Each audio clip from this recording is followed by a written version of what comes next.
Hi guys, we've been driving for 3 hours through the mountains and this is Sparta!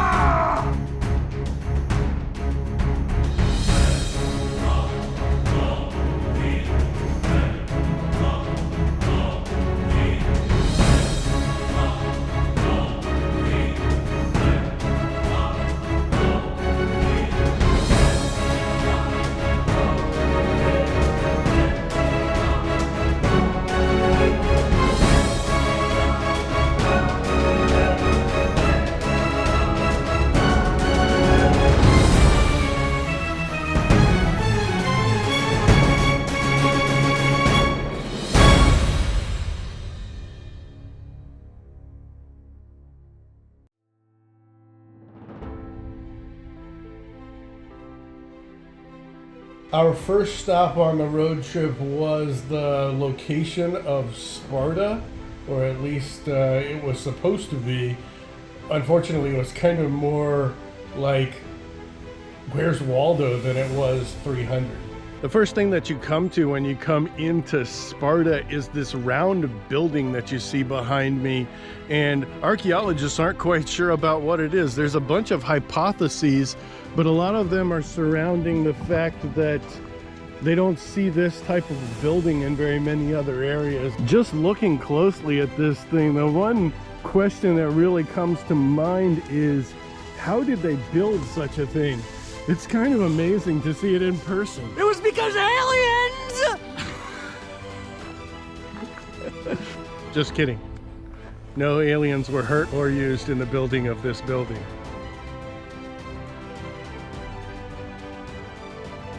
No matter how that building was constructed, it was not Spartan. So we had to continue on in search of something that actually was. We're standing in St. Nikon or St. Nikon's Basilica, and this is a 6th or 7th century Byzantine church, and it's a nice large church. It is. A lot larger than some of the churches we've seen in Greece so far.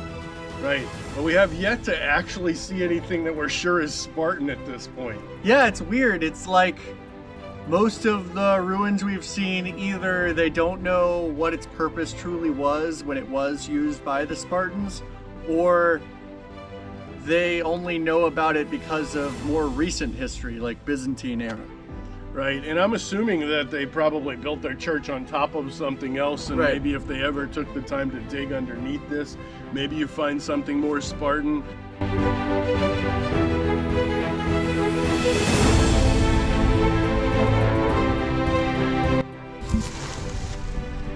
This is Sparta.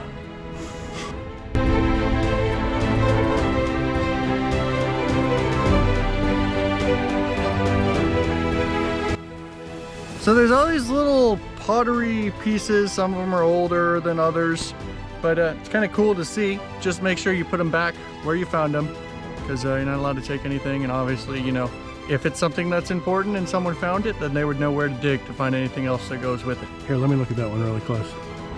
That one's not very important. No, but, still put it very back. important. This is Sparta? Maybe. This is Sparta? So we've been through about 70% of the ancient site of Sparta, and everything we've found is from the Byzantine era with the exception of this. And it is an ancient stoa that they believe is from the time of Sparta. And right next to the Spartan stoa was arguably the most impressive structure of the whole site. The largest and most monumental piece of architecture here at the ancient site of Sparta is a theater behind me. And this is actually from right about the turn of the Common Era. They think about 20 to 30 years before then. So once again, not Spartan. This is a 17,000 person Roman amphitheater, which is quite large, especially being this far afield from Rome.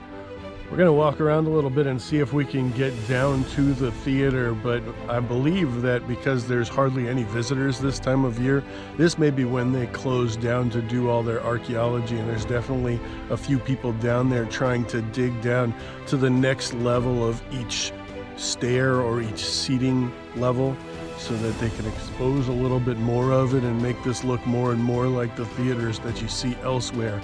But I kind of like it like this. I like it where you know what it is, but you have to use your imagination. And we walked all around the outside of where the theater area was and couldn't really find a way in, but we did find some really old olive trees that very well may have actually been alive during the time of Sparta. So that was cool. Because we couldn't find a way to get closer to the theater, we figured it was time to go. Wasn't really much else left to see, but it's a cool little stop. So that was Sparta, I guess. That was Sparta, and much like this Roman wall behind us, there wasn't much of Sparta left. Unfortunately, the wall has been graffitied, which I think is really, really sad and unfortunate. Luckily, the next place we're going to is a UNESCO site, and it's also not Spartan. It is Byzantine, but it looks awesome, and I'm really looking forward to it. And it should be protected a little bit better. Hopefully.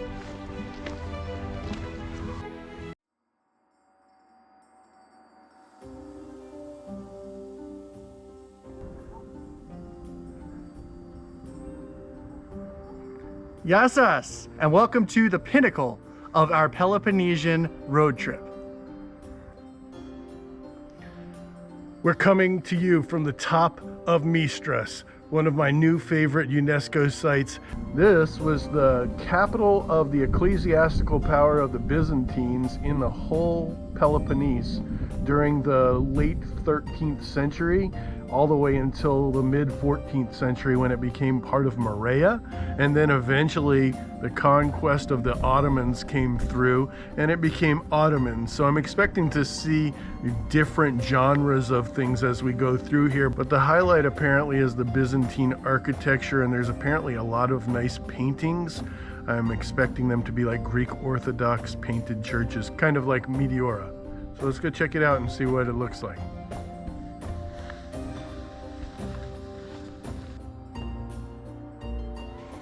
Okay, so confession time. Unfortunately, we did not plan our trip to this UNESCO site well and arrived with less than an hour before the site closed, which was definitely not enough time. But we made the best of it and enjoyed our admittedly rushed walk around these Byzantine ruins.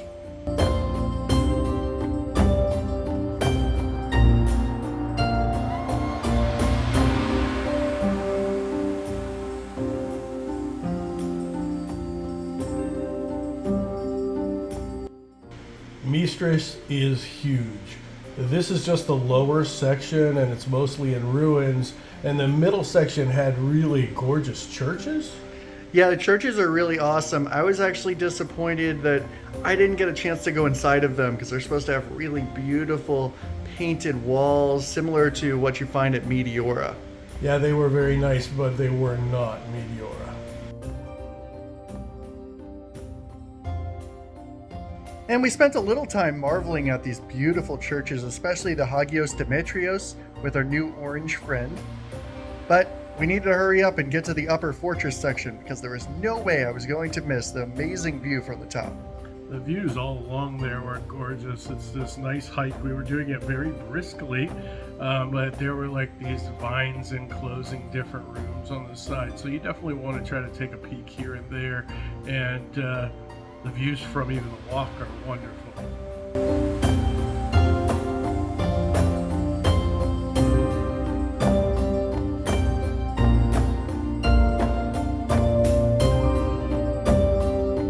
One of my favorite things in fortresses are these little portholes that you can see in holes of the walls.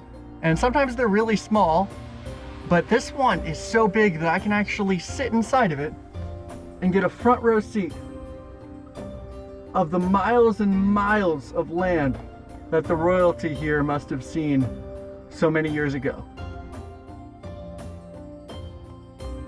I could have stayed up there forever. But unfortunately, it wasn't long before we needed to hit the road. Literally.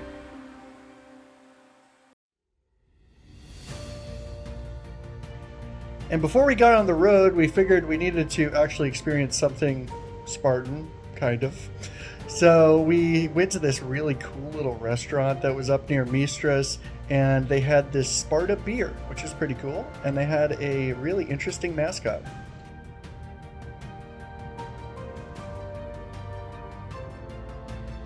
Another successful day in Greece. Yamas. Yamas.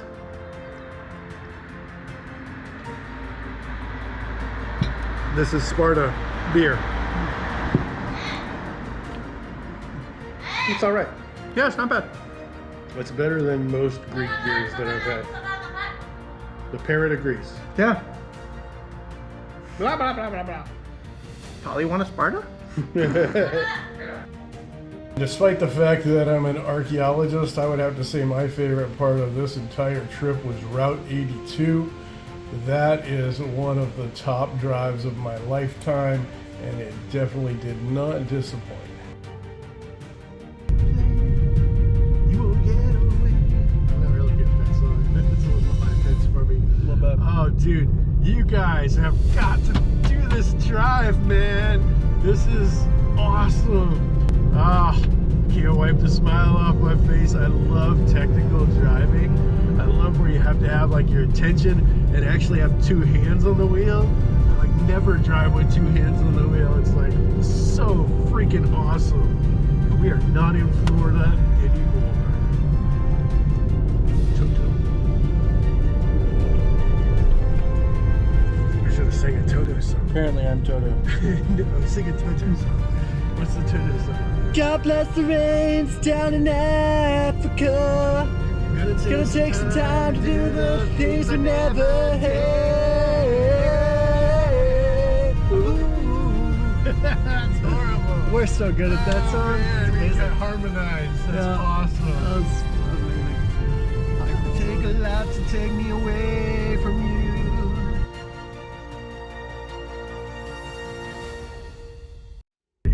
Where is it? Where's the guardrail? Right there. Perfect spot for a guardrail. Like now, this tree's stop here. Yeah. We're good. Bushes. Yeah. Little thin branches. That'll work. You will notice I am staying in gear. Usually on a downhill, I will go to neutral. But there's a very good assistance in braking if you stay in gear.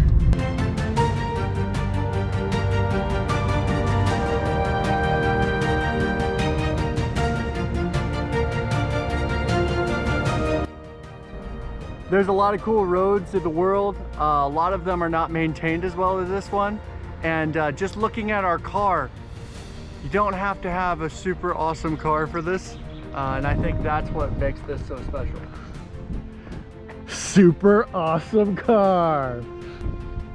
I could imagine it being a whole lot more fun with something that performed a little bit better. The combination of the scenery and the windiness and the starkness of hardly ever. I think this is like one of the first cars that we've actually seen on this entire road, and if we would have continued on, we probably would have never even seen them. This has been one of the best drives of my life, and what a wonderful day it's been.